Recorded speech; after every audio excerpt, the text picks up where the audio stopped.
conference room on the 45th floor erupted into chaos.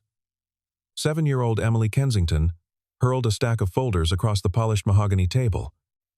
Her small face twisted in fury. "You don't understand anything," she screamed at the 5th therapist that month. The woman backed toward the door, clutching her briefcase like a shield. Clara Kensington stood motionless by the window, her tailored suit perfect, her expression carved from ice. Only her eyes betrayed her tired, desperate, failing.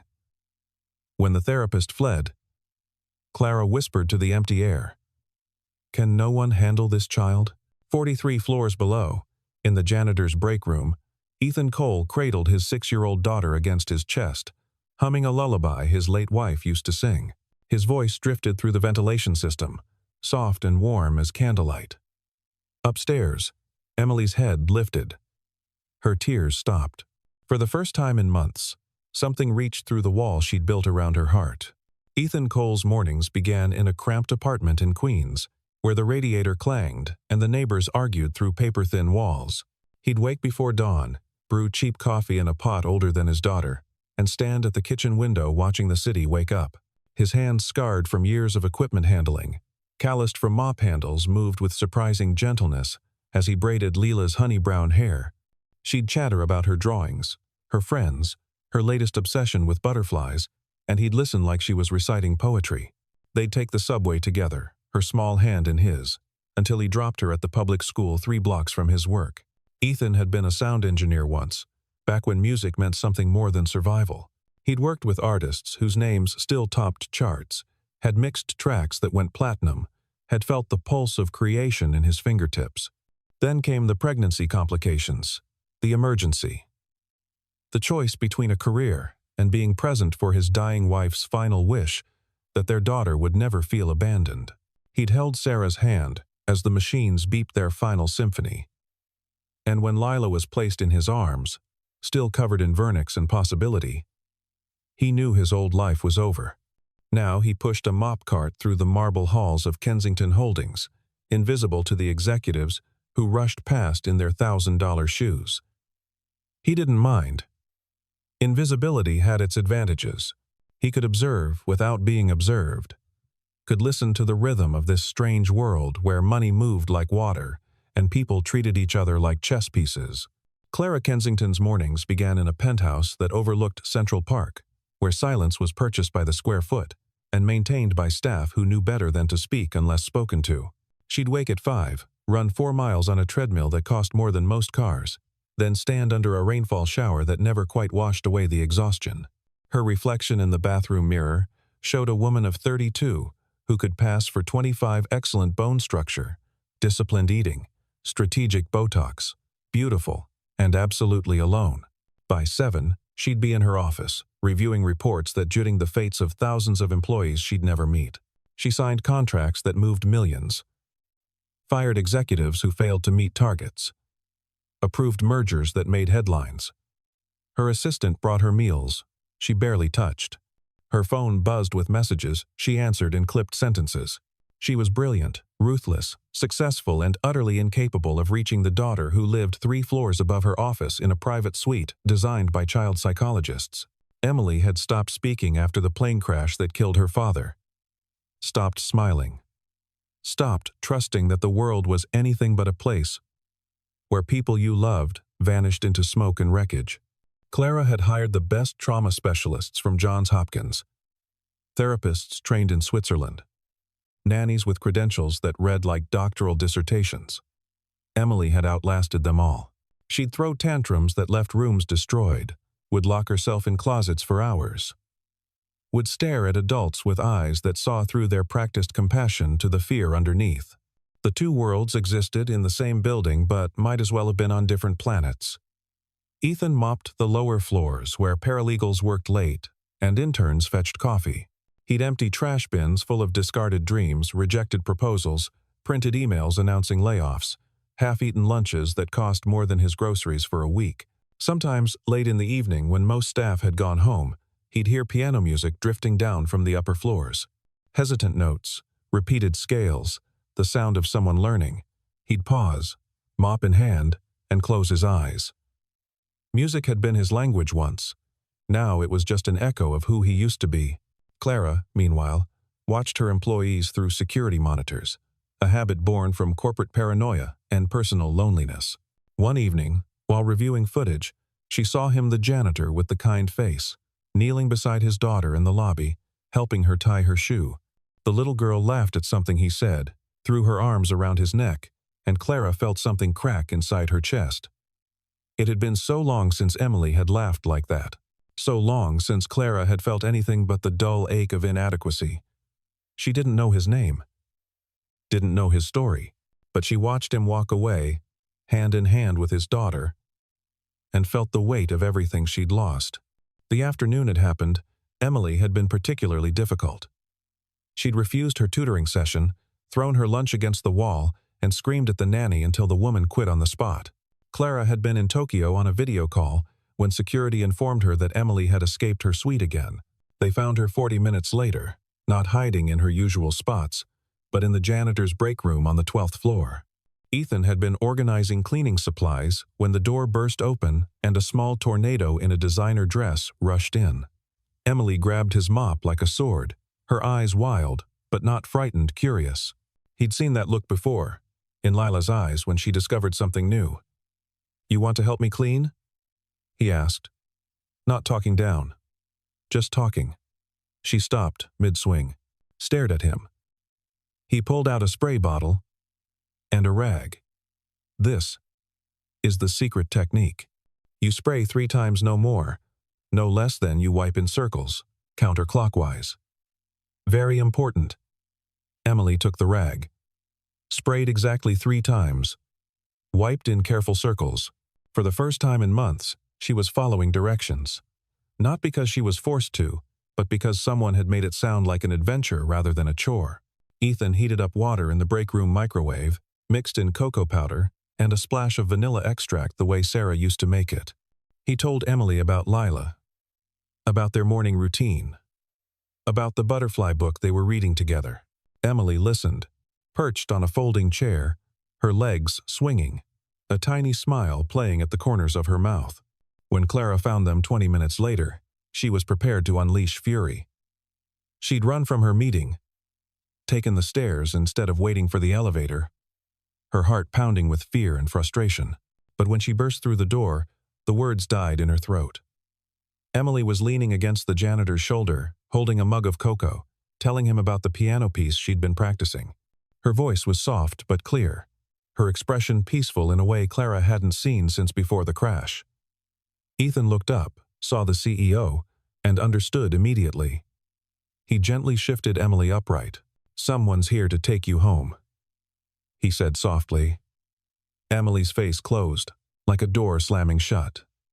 Clara felt the familiar knife of failure twist in her gut. But something had changed.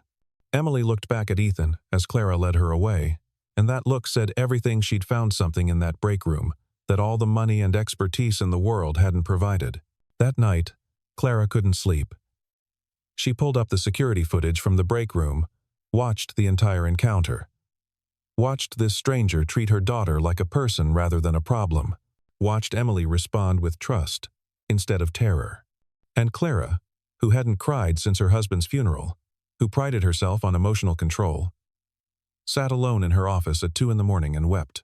The next day, Clara did something she'd never done before. She went to the basement level where the facility's staff gathered. She found Ethan refilling his cleaning cart, looking tired but content. "I need to speak with you," she said.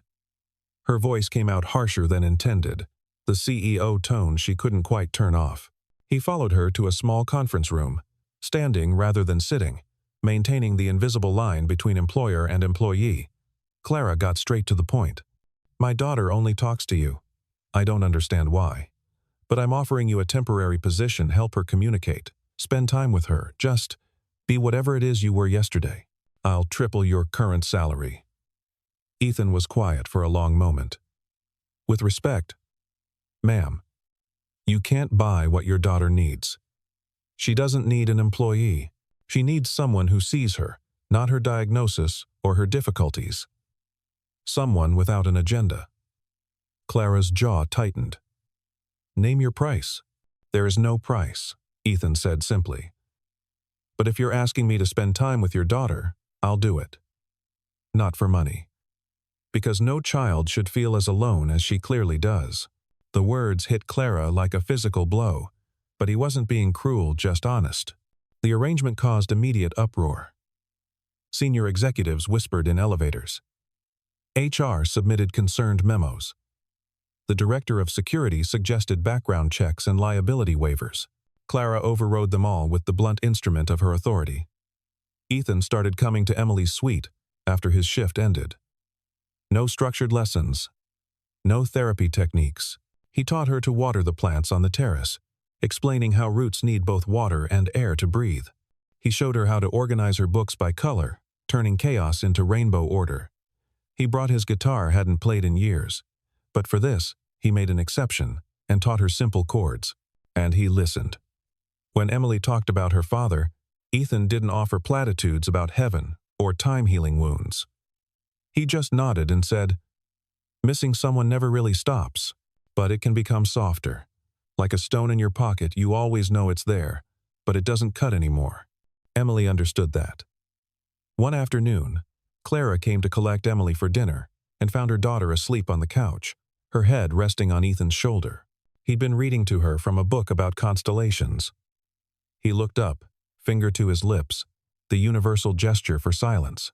Clara stood frozen in the doorway, watching her daughter sleep peacefully for the first time in months, and felt something shift inside her. Not attraction, not yet. Something more fundamental. Recognition. This man had given her daughter something she'd been desperately searching for, the simple gift of being understood. That evening, after Emily was in bed, Clara sat in her office and pulled up Ethan's employee file. High school graduate. No college. Previous employment with a sound production company. Left 7 years ago. Reason for leaving.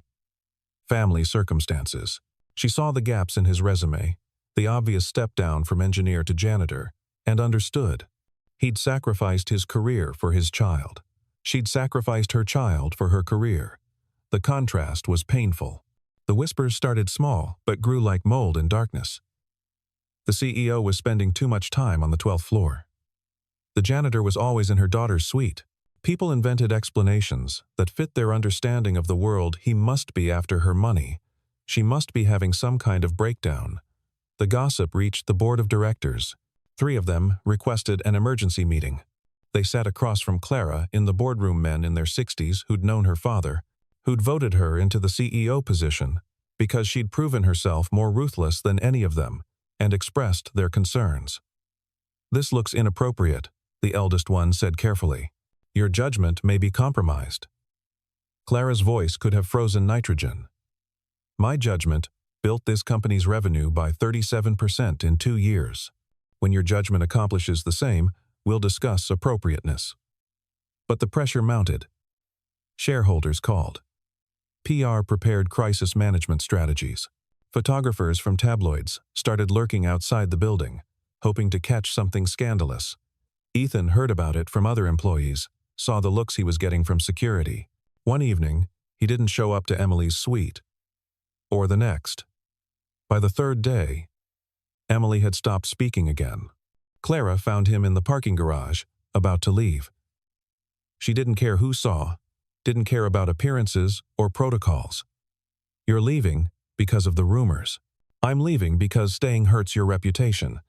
And maybe your daughter deserves better than a father figure who's causing her mother problems." Clara stepped closer.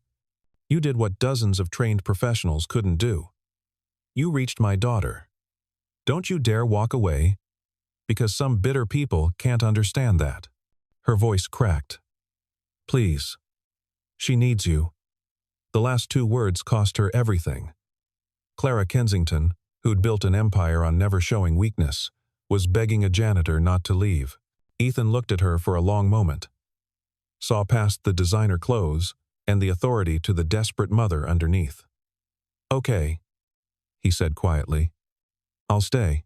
The night the storm hit, Emily was already on edge. The weather forecast had predicted thunderstorms, and everyone who worked with her knew what that meant. Her father's plane had gone down in a storm. Every crack of thunder was a trigger, every flash of lightning a traumatic reminder. Clara canceled her evening meetings and stayed in the suite with Emily, watching her daughter curl into herself as the sky darkened. The first thunderclap sent Emily into a full panic attack. She screamed, hyperventilating, clawing at her own arms. Clara tried to hold her, but Emily fought like a trapped animal. The on-call psychiatrist was 30 minutes away. Clara was losing her. Then Ethan appeared in the doorway, soaked from rain, still in his work clothes. He'd been leaving when he heard the thunder, knew what it would do to Emily, and ran back. He didn't ask permission. He sat on the floor next to Emily and started counting. 1, 2, 3, 4. His voice was steady, rhythmic. Breathe in for 4 counts. Emily, listen to my voice. 1, 2, 3, 4. Emily's eyes found his. He matched his breathing to the counts, exaggerating the inhales and exhales. Now hold. 2, 3, 4. And out. 2, 3, 4. Slowly, impossibly, Emily's breathing began to match his rhythm. He started humming the same lullaby from that first day, the one his wife had sung. Clara knelt beside them, tears streaming down her face, and placed her hand over Emily's. The 3 of them stayed there on the floor as the storm raged outside. Ethan's voice steady as a lighthouse. Emily's panic gradually subsiding. Clara's walls finally crumbling. When Emily finally fell asleep, exhausted, Ethan carried her to bed. Clara followed, watching him tuck her daughter in with practiced gentleness. "How did you know to do that?" she whispered. "My wife used to have panic attacks during the difficult pregnancy. I learned." He paused. "Fear is just energy, with nowhere to go. You have to give it a path." Clara looked at him, really looked at him for the first time, not as an employee, not as a convenient solution to her problem, but as a person who understood pain and chose kindness anyway. The conversation happened late that night, after Emily was deeply asleep and the storm had passed. Clara poured 2 glasses of whiskey, expensive stuff she usually saved for closing deals, and handed one to Ethan. They sat in her office, the city glittering below, 2 people who'd become accidental allies. "My husband was on a business trip to London," Clara said, staring into her glass. "Private jet. They said it was mechanical failure. But I've read the reports 100 times trying to find someone to blame. There was no one. Just bad luck and worse weather." She took a long sip.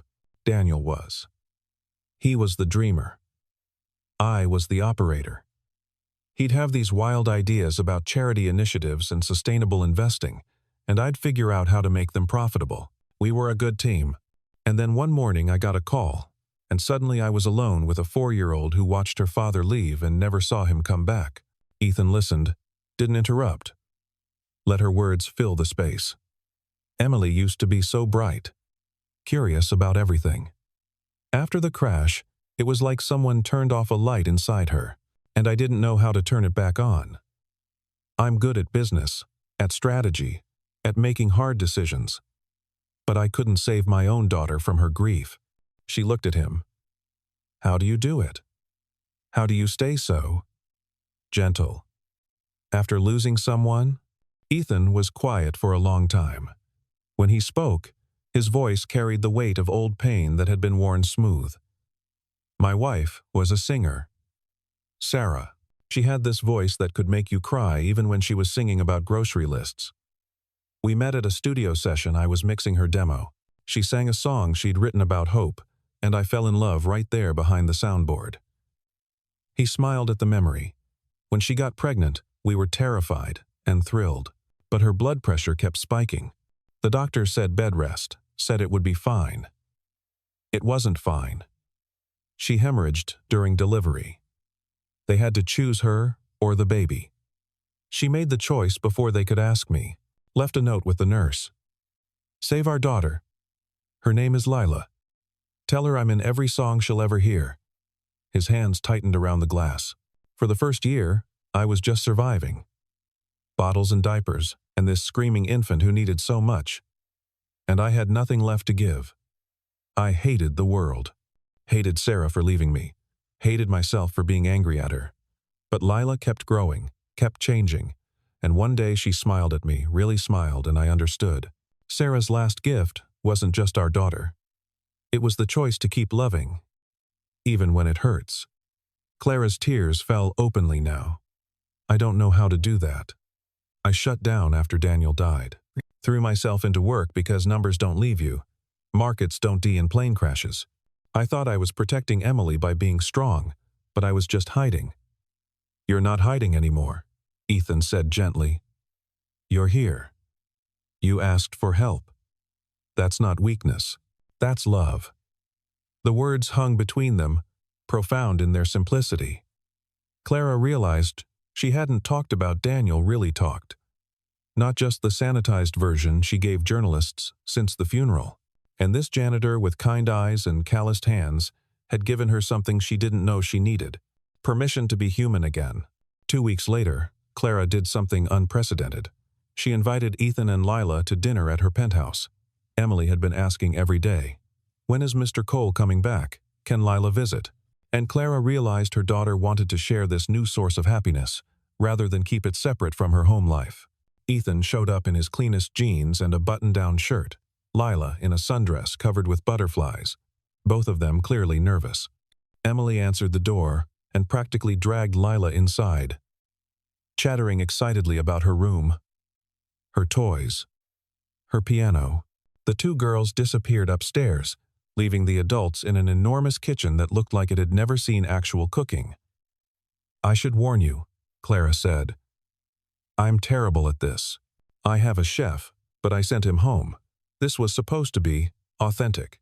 She gestured at the ingredients spread across the marble counter: pasta, sauce, vegetables still in their grocery store packaging. Ethan laughed. "Okay, let's make it authentic together." They cooked side by side, and Clara discovered she had no idea how to properly chop an onion.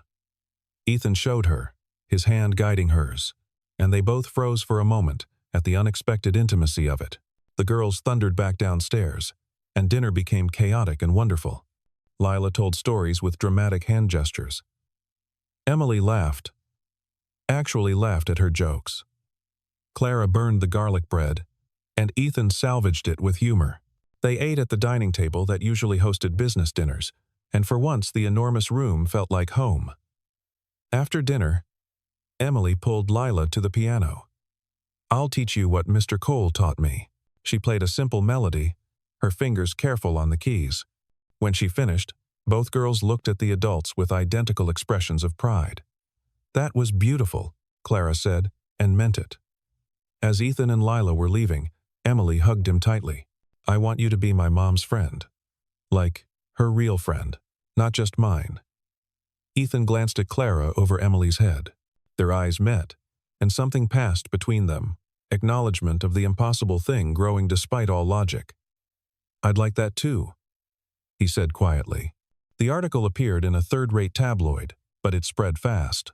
Someone had taken photos of Clara and Ethan outside the building, grainy shots that looked more incriminating than they were, accompanied by a headline that screamed, "Billionaire CEO's secret romance with building janitor." The story was garbage, full of made-up quotes and insinuations. But garbage has a way of contaminating everything it touches. Clara's phone exploded with calls from board members, investors, PR consultants. The company's stock took a minor hit on speculation about her stability. Major news outlets picked up the story, giving it legitimacy through repetition. Ethan became a target. Reporters showed up at his apartment. Photographers followed him to Lila's school. Co-workers who'd never spoken to him suddenly had opinions about his character, his intentions. Someone leaked information about his past, the engineering job he'd left, the financial struggles, making it look like he'd deliberately sought out a wealthy target. The worst came from within the company.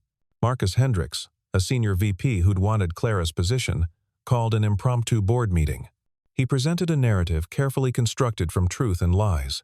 The janitor was manipulating the CEO through her vulnerable daughter. The relationship was inappropriate. The company's reputation was at stake. He proposed Clara take a leave of absence to focus on family matters. Clara fought back with everything she had. But the pressure was immense. That evening, Ethan came to her office. Emily was asleep upstairs. They stood on opposite sides of her desk, the space between them filled with words they couldn't say. "I'm leaving," Ethan said. "Tonight, taking Lila back to my sister's place upstate for a while." "No." Clara's voice was sharp. "Running proves their narrative. Staying destroys yours." He pulled an envelope from his jacket. "I wrote this for Emily. Explains that I'm not abandoning her. That some people are scared of things they don't understand. That she's stronger than she knows. But Clara," he met her eyes. "I'm not in your world. I never was. You have to choose your company, or whatever this is between us. And you should choose the company. Emily needs a stable mother, more than she needs me."